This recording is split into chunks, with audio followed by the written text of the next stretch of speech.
You searched how to buy shares of Eltel AB. Eltel is a Nordic infrastructure services company working on power grids and telecom networks.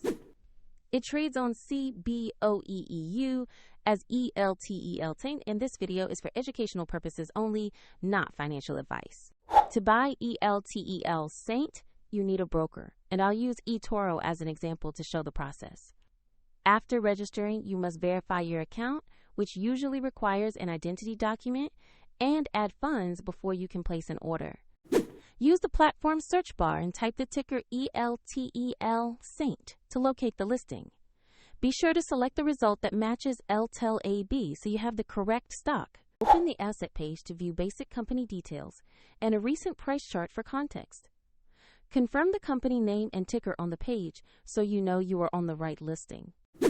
Click or tap Invest. Enter the amount you want to buy, then carefully review the order details and confirm the trade.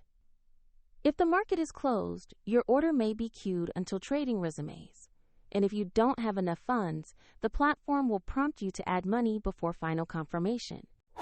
After execution, your position will appear in your portfolio where you can monitor it. Check the video description for a link to eToro if you want to follow the same steps.